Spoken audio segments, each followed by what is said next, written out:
Hello friends, அஸ்ஸலாமு அலைக்கும். Welcome back to my channel.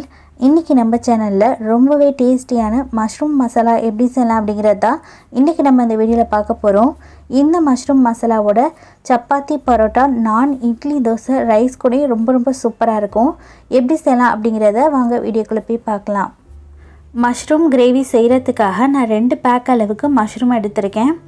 மொத்தமாக இது 450 கிராம் அளவுக்கு இருக்குது. மஷ்ரூமை ஃபஸ்ட்டு நல்லா வாஷ் பண்ணி எடுத்துகிட்டு வந்துடலாம். நான் வாஷ் பண்ணுறதுக்காக கடலை மாவு யூஸ் பண்ணி தான் வாஷ் பண்ணிக்குவேன். நல்லா க்ளீன் ஆகிடும். நீங்கள் எந்த மாதிரி வாஷ் பண்ணுவீங்களோ அந்த மாதிரி வாஷ் பண்ணி எடுத்துகிட்டு வந்துடுங்க. இப்போ மஷ்ரூமை நல்லா வாஷ் பண்ணதுக்கப்புறமா எந்த மாதிரி உங்களுக்கு சைஸில் கட் பண்ணணுமோ அந்த மாதிரி சைஸில் கட் பண்ணிக்கோங்க. நான் கொஞ்சம் கிரேவியாக பண்ண போகிறனால மெல்லிஸாக கட் பண்ணிக்கிட்டேன். உங்களுக்கு எந்த மாதிரி வேணுமோ அந்த மாதிரி கட் பண்ணிக்கோங்க. இப்போ இதே மாதிரி எல்லாத்தையுமே கட் பண்ணி தனியாக எடுத்து வச்சுக்கலாம்.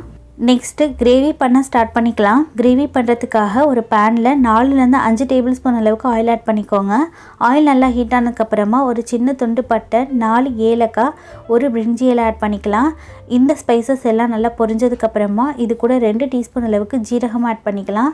ஜீரகம் நல்லா பொரிஞ்சதுக்கப்புறமா 3 மீடியம் சைஸ் அளவுக்கு வெங்காயத்தை இந்த மாதிரி நான் சின்னதாக சாப் பண்ணி வச்சுருக்கேன், அதையும் ஆட் பண்ணிக்கலாம்.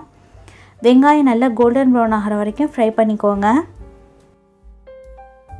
இப்போது வெங்காயம் நல்ல கலர் சேஞ்ச் ஆகி வந்துடுச்சு. இந்த அளவுக்கு வெங்காயம் கலர் சேஞ்ச் ஆனதுக்கப்புறமா இப்போ இது கூட இஞ்சி பூண்டு பேஸ்ட் ஆட் பண்ணிக்கலாம். நான் 1.5 டேபிள் ஸ்பூன் அளவுக்கு இஞ்சி பூண்டு பேஸ்ட் ஆட் பண்ணிக்கிறேன். இஞ்சி பூண்டு ஆட் பண்ணிவிட்டு இஞ்சி பூண்டோட பச்சை ஸ்மெல் போகிற வரைக்கும் ஃப்ரை பண்ணிக்கோங்க. இப்போது இஞ்சி பூண்டோட பச்சை ஸ்மெல் நல்லாவே போயிடுச்சு. இது கூட நம்ம கட் பண்ணி வச்சுருக்க தக்காளி ஆட் பண்ணிக்கலாம். நான் 2 மீடியம் சைஸ் அளவுக்கு தக்காளியை சாப்பர் மூலியமாக நல்லா ஃபைனாக கட் பண்ணி வச்சுருக்கேன். நீங்கள் அரைச்சி பேஸ்ட்டாக கூட ஆட் பண்ணிக்கலாம், அது உங்களோட விருப்பம் தான். இப்போ தக்காளி வதங்குறதுக்காக 1 டீஸ்பூன் அளவுக்கு சால்ட் ஆட் பண்ணிவிட்டு நல்லா தக்காளியாக மேஷ் ஆகிற வரைக்கும் வதக்கி விட்டுக்கோங்க.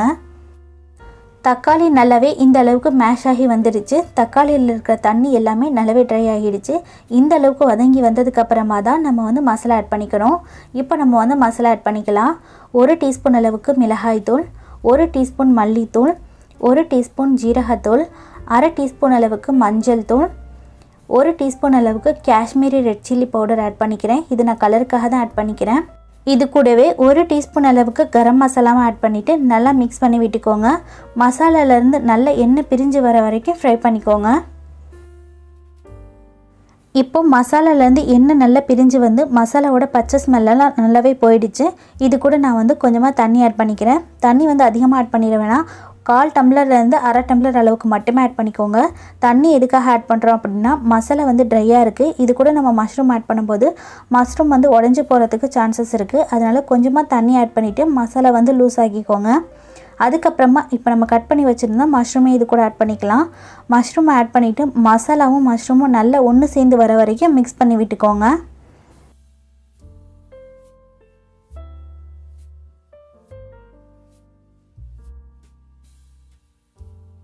மசாலாவும் மஷ்ரூமும் நல்லாவே மிக்ஸ் ஆகி வந்ததுக்கப்புறமா லிட்டு போட்டு க்ளோஸ் பண்ணிடுங்க.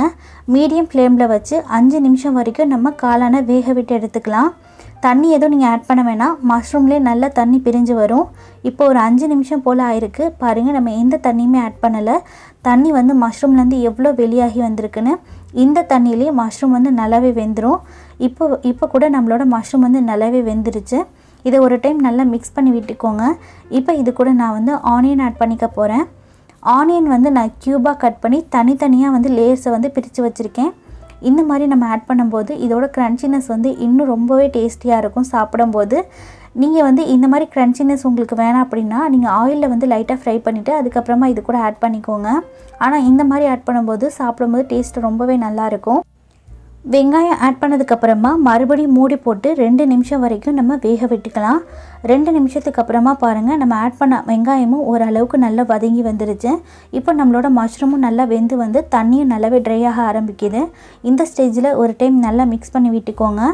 இப்போ மசாலா இன்னும் கொஞ்சம் டேஸ்ட் எடுத்து கொடுக்கறதுக்காகவும் மசாலா நல்லா திக்னஸ் ஆகிறதுக்காகவும் நான் முந்திரியை அரைச்சி வச்சுருக்கேன். அதையுமே இது கூட ஆட் பண்ணிக்கிறேன். ஒரு 4-5 முந்திரியை தண்ணி விட்டு நல்ல ஸ்மூத்தான பேஸ்ட்டாக அரைச்சிக்கோங்க.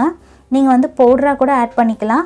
முந்திரி உங்களுக்கு வேணாம் அப்படின்னா நீங்கள் ஸ்கிப் பண்ணிவிட்டு ஃப்ரெஷ் க்ரீம் இருந்தது அப்படின்னா கூட நீங்கள் ஆட் பண்ணிக்கோங்க. டேஸ்ட்டு ரொம்ப நல்லாயிருக்கும். இப்போ முந்திரி ஆட் பண்ணிவிட்டு இது கூட லைட்டாக நான் தண்ணி ஆட் பண்ணிக்கிறேன். தண்ணி அதிகமாக ஆட் பண்ணிடாதீங்க. தேவையான அளவுக்கு உப்பு ஆட் பண்ணிவிட்டு நல்லா மிக்ஸ் பண்ணி விட்டுக்கோங்க. மறுபடியும் மூடி போட்டு ஒரு 2 நிமிஷம் வரைக்கும் நம்ம கொதிக்க விட்டுக்கலாம். முந்திரி பேஸ்ட்டை அரைச்சி ஆட் பண்ணதுக்கப்புறமா 2 நிமிஷம் போல் நான் கொதிக்க விட்டுருந்தேன். நம்மளோட கிரேவி வந்து நல்லாவே கொதித்து திக்னஸ் ஆக ஆரம்பிச்சிருச்சு. மஷ்ரூமும் வந்து நல்லாவே வெந்து வந்திருக்கு. இதை ஒரு டைம் நல்லா மிக்ஸ் பண்ணி விட்டுக்கோங்க. மிக்ஸ் பண்ணி விட்டதுக்கப்புறமா இது கூட நம்ம வந்து 1 டேபிள் ஸ்பூன் அளவுக்கு கசூரி மெத்தி ஆட் பண்ணிக்கிறேன். கசூரி மெத்தி இந்த மாதிரி க்ரஷ் பண்ணி ஆட் பண்ணிக்கோங்க. டேஸ்ட்டு ரொம்ப நல்லாயிருக்கும். உங்கள் கிட்டே இல்லை அப்படின்னா நீங்கள் ஸ்கிப் பண்ணிக்கோங்க. இது கூட 1 டீஸ்பூன் அளவுக்கு கரம் மசாலாவும் ஆட் பண்ணிவிட்டு ஃபைனலாக இது கூட கொத்தமல்லி தூவிடலாம். கொத்தமல்லி வந்து கொஞ்சம் நிறையவே ஆட் பண்ணிக்கோங்க. டேஸ்ட்டு ரொம்ப நல்லாயிருக்கும். கொத்தமல்லி, கசூரி மெத்தி, கரம் மசாலாலாம் ஆட் பண்ணதுக்கப்புறமா நல்லா இந்த மாதிரி மிக்ஸ் பண்ணி விட்டுக்கோங்க. மசாலா ஆட் பண்ணிவிட்டு 2 நிமிஷம் வரைக்கும் அப்படியே விட்டுருங்க. 2 நிமிஷத்துக்கு அப்புறமா அடுப்பை ஆஃப் பண்ணிவிடுங்க.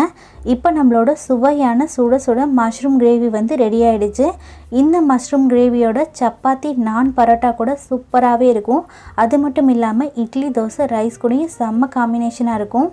சாதாரணமாக நீங்கள் ப்ரெட்டு கூட வச்சு சாப்பிட்டிங்கன்னா கூட இந்த கிரேவி வந்து ரொம்ப அட்டகாசமாக இருக்கும். கண்டிப்பாக இந்த மஷ்ரூம் கிரேவியை நீங்களும் உங்கள் வீட்டில் ட்ரை பண்ணி பாருங்கள்.